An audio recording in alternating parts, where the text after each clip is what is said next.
mbokki bisimila dale nag jàmm ci xibaaru marax yi bokk na la ca gën a fës jàmm dellu siwaat ca institution Sainte Jeanne d'Arc bu Ndakaaru ndongoy am ab muuraay duggaate biir daara ja loole nag jur mbégte ci ñoom waaye it ci seeni waajur ñu sampap laaj nag ne naka la ñuy fas yéene def ak seeni doom yooyu ci ubbite école 2020-2021 naxa li ñu jot a gis ci xaatim bi ci ubbite école mu ren képp la daal di yem leneen it loo xamante ne war naa dalum xel ci réew mi mooy ab kuréel gu yees goo xamante ne dañ koo fas yéene taxawal kuréel googu nag jubluwaay gi mooy xeex sinébar bekk ni muy doxee ci biim réew xibaar bu neex ci kërub liggéeyukaay bi ñu dippee APS agence de presse sénégalaise léegi tey ñu am statut de société nationale di fàttali kër googee nag mi ngi doon dund ay jafe-jafe ci ay bés yi ñu génn looloy ponk yi bu ngeen taaxiloo daañu ci toftal xibaar biti réew laataa ñu ko yaatal.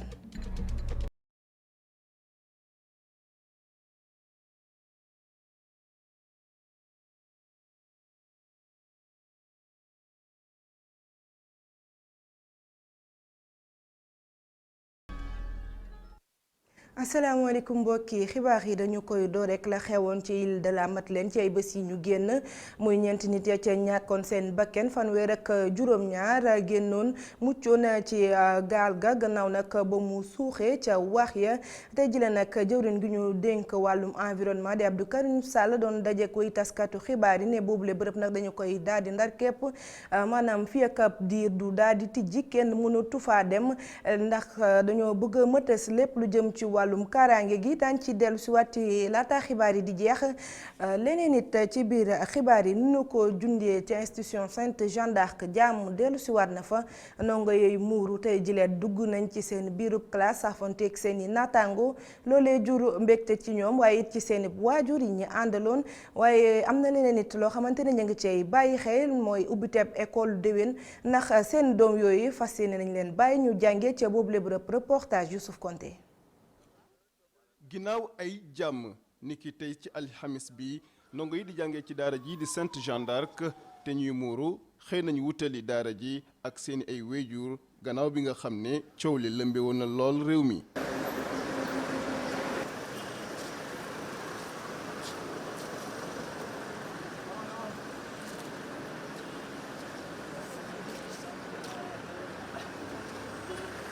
bu ñu àggee ci bërëb bi niki juróom-ñetti wattu ci suba kenn ci njiitu daara ji moo ñu xamal niki fukki wattu la ndongo yooyu di ñëw bu wattu boobu la jotee ndongo yi ñoo ngi ñëw benn benn.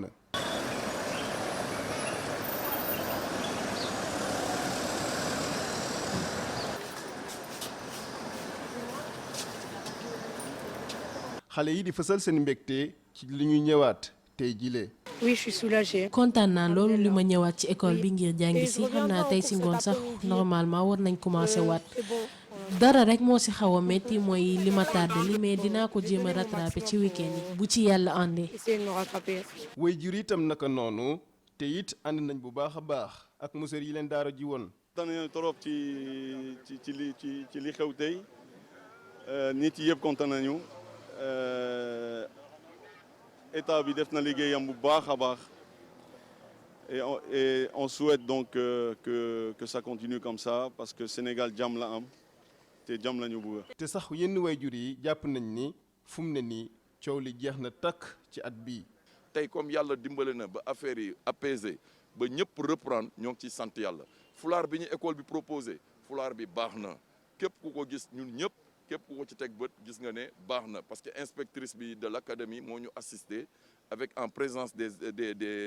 autorités de l'école et on a tous apprécié ba yàlla def ku ci nekk signé nga ne fulaar bi baax na léegi nag xale yi tey jël nañ leen léegi la ñu doog a dugg ci classe yi reprendre nañ seen classe nañ ñaan yàlla ñu continuer ci jàmm ñëpp am jàmm. waaye du wéyjur yëpp gisee ni mel. Ça veut dire que vous n'êtes pas satisfait de ce qu'ils ont vu aujourd'hui? Ma fille en seconde. Ça reste une seule année ici. Après, qu'est-ce qu'on va faire? Prochain, qu'est-ce qu'on va faire? Ils ont bloqué les filles voilées. Après. Ça veut dire que si l'année prochaine ils acceptent pas, vous allez amener vos enfants ailleurs? Qu'est-ce qu'on va faire? On ne veut pas enlever les foulards, en tout cas. gannaaw ay waxtaan yu yaay yu amoon ci coow li jëm ci daara ji di Sainte Jeanne d'Arc diggante waa daara ji waajur yi ak jëwriñ yi ngànk wàllum jàng ji ak jàngale ji fii ci Sénégal tey nag xale yi di muuru tàmbaliwaat nañ jàng waaye li ëlëm ay waajur yi bëri moo di bu waa daara ji jëlee dogal ne seen ay doom yu muuru dañ fi jàngee déwén ñoom ni ñuy def fileeg boobu ñuy xaar ni nguuru Sénégal di fayee coow loola. ñu wax ci leneen du benn coow jëm ci kujje gekk ko war a jiite ci dialogue national boobee nag Landing Savané gis ne loolee amul benn yoon njëriñ àdduna it jëmale ci lu ñu dippee la gauche ñoom nag ñooñee dañoo lajj ci fànn yépp ndax ñàkk idéologie moom Landing Savané nee na taxaw na nag ngir jox gone yi ngir ñu daal di koy wuutu ci xeex gi muy amal jëm ci wàllum démocratie reportage Ibrahima Camara. Landing Savané sukkandiku ci réew bi di Chine ngir àddu ci lajj bi seen parti yi ñu duppee parti de gauche yi am ngir jot ci nguur gi at yu bari yi ñu weesu waaye itam nee na njiit moom yàlla koy joxe. du échec àddina la àddina nag. loolu sa warugal na nga ko def lu ci des suñu borom a ko yore njiit yàlla koy fal ku yàlla fal di nga jiite réew wante nag yëngatu ci réew. ku nekk war nga yëngatu ci sa wàllu bopp def lu ci sa wàll. ki jiite AJ/PADS authentique nangu na joxe lenge yi ngir yeneen i ndaw mën a wéyal taxawaayam ma li jëm ci mbirum pétrole bi ci Sénégal itam njënd ak njaay rek la ci kàdduk Landing Savané. mbiru pétrole du lu yomb dafa laaj nit ki xariñ ci mbir mi pour mën a juboo ak ñu muy waxtaanal. ci ay accords yu nga xam ne ni ku nekk dina ci am njëriñam wante nag waxaale nag ku nekk da ngay jéem a ëppale sa morom kuy jaay ki dafay bëgg a am lu gën a bëri kuy jënd ki dafa bëgg njëg bi wàññeeku loolu moom dañ ko fi fekk. dialogue national bi ñeel ki war a jiite opposition bi ci Sénégal coow li amul solo ci kàdduk Landing Savané. réew daal gëm naa ni. war na dina am koo jiite mënul ñàkk opposition nag bi Sénégal nekkee ba tey kenn mësu ko jiite suñ ko bëggee wutal njiit tey nar na metti man de duma ci sonn. AJ/PADS di waajal ab bés bu rëy ngir fàttali waaye it ñaanal ñi nga xam ni dañoo bokkoon ci seen parti boobee yàgg ci lool di xeex ngir démocratie taxaw ci mim réew te ñu génn àddina. Ibrahima Camara ñu wax ci leneen nag nu ko junjee ci biir xibaar yi gën a dooleel xeex bi ñuy def Sinébar moo tax ñuy waajal ay coppiteef yu mag coppiteef yooyu bokk na ci sampap kuréel gu yees ngir xeex Sinébar bi gën a jëm kanam reportage Babacar Touré. benn parquet spécial ngir xeex dorog bi ci Sénégal lii doon ay coppite yi ñuy waaja amal ci xeexum njaayum Sinébar mi ci réew mi ginnaaw dorog bu takku bi ñu jàppoon ci poorum Ndakaaru mu mel ni xibaar bi lay am na ñu jàpp ne ñëw na ci heure am. day permettre rek ñu bañati am yenn rëq-rëq yi ñu bañ ko gisati. ay ñàkk yëg bi dañuy fexe loolu dootul amati. fexe ba ñi nga xam ne ñoom seen liggéey mooy di dox ci terrain bi di xeex ak drogue bi ci comportement wu alkaati procureur que ñu jegeloo ko déjà ba mu am ci benn dogal bu gën a taxaw ci biir enquête yi ñuy def ci terrain bi loolu gisuma ci lu mën a indi njëriñ. waaye maître Sali Mamadou Thiam moom gis na ne samp fi ab parquet spécial doyul avocat bi jàpp ne xeexum drogue bi ci enquêteurs yi ba ci juge d'instruction bi lépp dañ ko war a spécialiser. man dama jàpp ne que parquet spécial kese mënul xeex ak drogue parce que drogue il faut d'abord ñu aar suñu frontières yi. il faut ñu dooleel suñu gendarme ak policiers yi OCRTIS en l'occurrence loolu bu weesoo également même bu ñu mettre en place parquet spécial il faut ñu am li ñuy wax jour d'instruction spéciale parce que procureur moom du enquêter du àtte c'est vrai que moom moo ilif enquêteurs yi waaye ci terrain bi ci frontières yi ci circulation bi du moom moo fay nekk donc moom poursuite rek la mun def donc dama jàpp ni que mais loolu baax na loolu rek du doy. Sénégal naam doonagul plaque tournante waaye mënees naa jàpp ne trafiquant de drogue yi ñu ngi fiy bëgg a miin lu weesu ci tonne cocaïne jàpp nañ ko fi ci atum ren lii war a tax ba ñu xoolaat bu baax ni ñuy xeexee ak njaayum sinébar mi lay. agence de presse sénégalaise nu ñu ko junjee ci ndorteelu xibaar yi APS léegi tey moom ay coppiteef yu fa am société nationale lañu ko fas yéene def di fàttali nag ne kër googee mi ngi doon janokki jafe-jafe ñeel wàllum koppar ci at yi ñu génn coppiteef yooyu nag dina baax loolu gën a suqali bu baax këru taskatu xibaar yooyu reportage ma tax ngeex Augustin Manda. juróom benn fukki at ginnaaw bi ñu ko sosee agence de presse sénégalaise dina changer statut doon société nationale xibaar bi ñoo ngi ko biral démb ginnaaw daje bi njiitum réew mi di amal àllarba bu nekk ak ay jëwriñam kilifa gi jiite kër gii di APS ak taskatu xibaar yi fiy liggéeyee dogal bi rafetlu nañu ko. dina gën a sakkanal suñu ressources yi dinañu tax ñu gën a am koom dina tax aussi ñu rénover liñ naan suñu parc informatique ak suñu parc technologique ak suñu parc de production bi dina tax tamit suñu bureau régionaux yi nga xamante ni APS foo toog ci 14 régions yi am na ñu ko fa teewal ñu gën leen a doter de moyens. am benn projet de loi bu ñu wote assemblée di def ñuy jógee statut EPIC établissement public à caractère industriel et commercial dem statut société nationale. bu ñu remercier autorités yi pour ça il faut ñun ñu xam ne aussi loolu sas la si ñun parce que dafay laaj si ñun liggéey bu bëri parce que à partir du moment où on change de statut dañuy xaar si ñun liggéey bu am solo. APS liggéeyam mooy di wut ay xibaar di ko jox ñiy tas xibaar maanaam daal ab grossiste la ci wàllum tas xibaar ñi koy jëfandikoo nag dañuy dugg rekk jël nu mu leen neexee waaye ak taxawaay bu bees bi APS di am ku bëgg xibaar di nga làmb sa poste lii la ki ko jiite xamle. léegi li ñu naan la valeur de l'information information maintenant dafa am benn valeur li ñu naan valeur marchande léegi foofu lañ jëm. léegi mënuñ ci dellu ginnaaw à partir de ce moment pour accéder aux informations en dehors de chapeau yi ak yu mel noonu pour les brèves parce que boo xoolee médias yëpp dépêche APS yi la ñuy utiliser au quotidien mais en retour ñun gagné wuñ ci lu bëri donc loolu nag dina dakk ak fii ñu jëm donc dinañu crypter site bi ba nga xamante ni booy accéder information yi da ngay am code boobu li la koy jox mooy da ngay fay. APS ñoo ngi ko abal ab dalluwaay fii ci maison de la presse depuis 2013 waaye ak seen statut bi ñuy soppi am ab dalluwaay jàpp nañu ni dina leen gën a yomb. document bi ñu jàllale conseil des ministres démb un siège fonctionnel état yi disposé loolu kay daanaka mën nañ ne am na saafara ba pare donc si PSD bi la bokk programme stratégique de développement bi siège fonctionnel boo xamante ni parce que fi mu ñi nekk nii maison de la presse.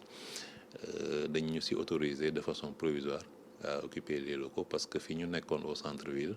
dañ ko war a rénover. APS moo ngi sosu ci atum 1959 ci ndigalu Mamadou Dia boobaak léegi nag tolof-tolof yi muy jànkonteel bari na lool ak statut bi gouvernement bi di waaj a soppi ñi fa nekk yaakaar nañu ni seeni coono dina jeex waaye ci kaw ña nekk ca pencum ndawi réew ma jàllale ko.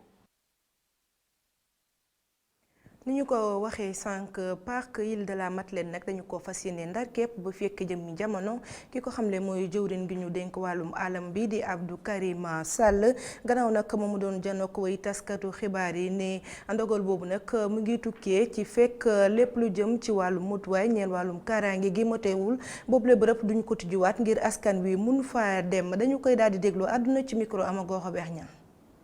parc national bu Île des Madeleines tëjani nañ ko jamono ji mu di dogal bu njëkk ginnaaw jéeye bu fa amoon ba ñeenti nit ñàkk ci seen bakken. À partir de tey le site dañ ko tëj ci képp koo xam ne danga fay dem pour visiter ba keroog ñuy càmbar lépp loo xam ne war nañu jël comme motukaay pour que li nga xam ne les conditions de sécurité pour la traversée mais également pour le séjour pour mu garantir. ginnaaw dogal bi la jëm ci tëjum parc national bu Île des Madeleines jëwrin bu ñu dénk wàllum gàncax gi àdduna itam ci moteuru gaal gi suux di leeral ni moteur boobule du moteur bu yàgg ndax ci weeru janvier ci at mi ñu nekk lañ ko jënd. C'est vrai ñu nekk ci réseaux sociaux yépp gis nañ ne le 18 août 2018 amoon na benn alerte koo xam ne bindoon na que gaal gi nga xam ne moom la ñuy jëfandikoo pour traverser gaal googu moteur bi baaxul da doon paan damay xamal mbooloo mi gaal boobu ñuy wax janvier bi ñu génn lañ ko jëndal moteur bu bees tax de 40 chevaux moteur boobu moo nekkoon ci gaal bi. ginnaaw bu mu jaalee ñu ci loru ci ndajeem bile ak taskatu xibaar yi Abdou Karim Sall mu ngi fàttali ni ubbi nañ benn enquête administrative toftal ko ci enquête judiciaire bu ñuy amal jamono ji lépp jëm ci leeral jéeye bu amoon ci guddik altine ca parc national bu Île des Madeleines. cant ak ngërëm ñeel na la Amago Robert Niang ñu wutali ca Grand Théâtre ak xew-xew ba fa amoon tey njiitu réew mi Macky Sall nag daal dinay jébbal sapeur pompier yi ay jumtuwaay yu leen di dimbali bu baax ci seen liggéey ci xayma nag ci koppar mi ngi tolloog 25 ci ay milliards biral na ne it ne fanweer ci ay caserne sapeur pompier daañu ko tabax ci réew mi fépp ñu daal di déglu njiitu réew mi Macky Sall àdduna ci micro Cheikh Hassana Fall. Mesdames et messieurs, ce programme d'un montant de plus de 26 milliards de francs CFA. mbokk yi programme bi nga xam ne def nañ ci 20 milliards ak juróom-benn dafa doon loo xam te ni bii dafay ñëw ngir jàppale bu baax a baax sapeur pompier yi ñoom ñi nga xam ne ñooy taxawu te wàllu bu baax a baax saa su nekk askan wi. C'est dans cette lancée que j'annonce la construction prochaine. ma leen di xamal fii ne si noonu dinañ defaat tamit toll si fanweeri caserne yoo xam ne caserne sapeur pompier la ñoom it dina gën a mën a jege askan wi gën leen a mën a jàppale gën leen a mën a yiir ci yenn jafe-jafe yi nga xamante ni bii ñooy am ba saa su nekk ñoom ñi leen di mën di taxawu. Des unités de secours de proximité. si noonu dinañ ci toftal ay jumtuwaay yu am solo yoo xamante ni bii dina leen mën a gunge ba ñoom ñu mën a liggéey seen liggéey nu mu gën a mucc ayib. De délivrance des secours et d'assistance aux personnes en détresse ou en danger. waaye bu ñu fàttali ne saa su nekk it war nañoo gën a mën a taral daan yi waaye tamit gën a yokk ni nga xamante ni bii noonu la ñuy saytoo askan wi ndaxte mënuñoo comprendre jamono ji ñuy egg ci ay jéey yoo xamante ni bii daanaka mën nañ koo fagaru. Vis-à-vis du règlement afin que des accidents bêtes ne nous arrivent pas tous les jours. njaaw des naw xambin ci diggante njiital IPRES di Mamadou Sy Meng ak ñenn retraité yi ca banlieue bu Ndakaaru nag ñoom retraité yooyu ñoo doon amal ndajek way taskatu xibaar yi di sàkku njiit la tekki ndombal tànkam gannaaw gi nag daal dinañ xuus wax ci jafe-jafe yi nga xamante ne moom la ñuy janool ñu gis ne Mamadou Sy Meng dafa lajjee fépp ñu daal di ci déglu kii di Mamadou Diop Fall moo yore seen kàddu ci micro bu daal ngàcc. nous retraités am na jamono joo xam ne pendant une certaine période rythme normal la ñu am de progression d'augmentation mënuñoo sikk conseil d'administration mënul nekk c'est le directeur général qui ne sait pas comment travailler moom ci boppam la mu njëkk a wax mënuñu ko fàtte te keroog la ñu tiit ba fii ñuy wax ak yéen keroog ba mu jëlee service dafa ne man damaa ñëw pour jàng si lu ñuy doyee élève bu ñu war a yore ah su mokkalul na dem ca àll ba bugguñu ko tey bugguñu ko ëllëg nañu lu leer ne yëfi setut moo tax ñu tiit te lii warul continuer su continuer réew mi dina yëngatu comme oo nañ ko ci njekk xamul luy njekk le conseil d'administration doit se réunir d'urgence ni mu gën a gaawee comme ñoo ko foloon te ñoom doy wóor na ma ne doy la nañ ci moom ñu tekki ndombal tànkam mu dem seet tool bu mu mun a béy. dellu si waat ci Ndakaaru wutali ca daara ju mag yi di université Cheikh Anta Diop ab lël nag la ñu fa doon amal doon ci wax ak yelleefu gone yi ci ñi nga xamante ne nag ñoo doon amal boobule xew-xew di conférencier yi daal nañ dellu si waat ci loolee naka lañ ko war a jàngatee ci réew mi waaye it li ñuy sàkku mooy loolee ñu daal di koy dugal ci daara yi nga xamante ne dañu fay jànge lii di métier taskatu xibaar reportage Amadou Bari Cheikhou Gaye. daa nekk jàngat bi benn la nu taskatu xibaar yi yëgle wàllum tuut tànk yi lu ci bari du rafet ci kanamu étudiant en journalisme yi conférencier yi daal di fàttali traitement xibaar ñeel xale yi acteurs yi di ñaax école fu ñuy tàggate taskatu xibaar ñuy jàngale sàmm droit tuut tànk yi. ñun nag bëgg nañu yeneen école yi tàggat taskatu xibaar yi di jàngale àq tuut tànk yi su ko defee taskatu xibaar yi dinañ mën a sàmm àq ak yelleefu xale yi. bien compris des droits et de la dignité des enfants. lu ñeel nekkin xale yi yàgg na yitteel réew àdduna si te nag nekk na lu war a soxal ñépp. am na fanweeri at ci ginnaaw Sénégal ratifié na droit tuut tànk yi dafay wane rek ne réewu àdduna si yàgg nañ see jóg ci mbir moomee ngir rek taskatu xibaar yi bokk ci xeex ak yelleefu ndaw ñi. commencé déjà à travailler sur cette problématique. conférencier bi di attirer attention nit ñi ci ab principe bu am solo ci droit jëfandikoo internet moo di lu tubaab di duppee le droit à l'oubli. internet dafa nekk loo xam ne wuute na ak rajo wala télé ndax lu xas ba jàll xëy na fàtte nañ ko waaye bu dee internet dafay des kenn mënatu koo dindi. spécialiste bi di ñaax waajur yi ñuy moytandiku di publier ay contenu seen xale yi ba ñu mën a xam lu ci internet.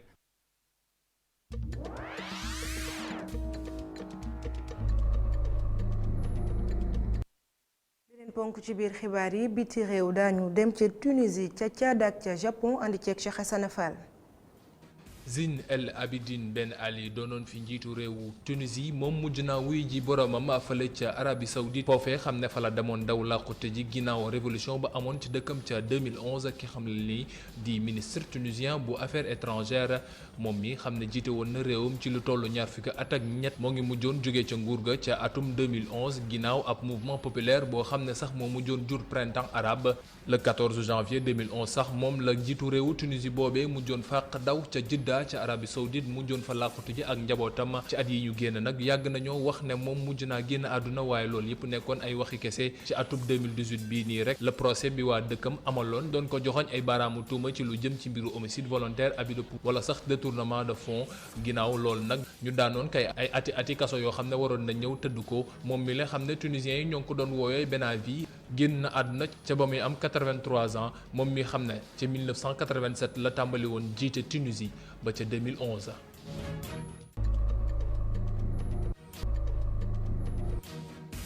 fële ca Japon nag ñii xam ne ñoo amoon ay gaañu-gaañu wala am nit ñu ñàkk ca jëye nucléaire ga amoon ca Fukushima ñoom ba léegi li ñu bëgg amaguñ ko ci yoon ginnaaw ba ñetti dirigeant TEPCO nekkoon opérateur boo xam ne moo yore woon centrale nucléaire bii nii ba ni jaaree ci kanamu yoon dañu leen mujj bàyyi ndax ñoom gis nañ ne lañ leen di toppee mënuñ ci dara juge yi gis ne fi mu toll nii ñetti nit ñooñee xam ne dañ leen bëggoon teg loxo ñoom mënuñu woon dara ci mbir moomee xew na ca Fukushima accident nucléaire boobee xam ne gis nañ ne ci àdduna bi fi mu toll nii ginnaaw accident bu amoon ca Tchernobyl ca Ukraine moom moo nekk bi gën a rëy te gën a metti ab commission d'enquête nag ubbi woon nañ ko ci ginnaaw mbir moomee te commission boobu lu mu xamle woon moo di jëye gi su fekkee am na nit moo ko waral ndax ñoom ñoo xoolal nu ñuy prévenir wala nu ñuy maîtriser mbir moomee taskatu xibaaru Japon yi moom xamle nañ ne procureur yi ci procès bi lay fàttali nañu njiitu TEPCO yi waroon nañ taxawal ay mbir yoo xam ne day aar nit ñi ci centrale nucléaire boobee ak lépp loo xam ne war na fa mën a xew ñu fàttali rek ne ab séisme boo xam ne yegg na ca magnitude 9 ci échelle Richter moo jur jëye googee xam ne ay junni doomi aadama ñàkk nañ ci seeni bakkan.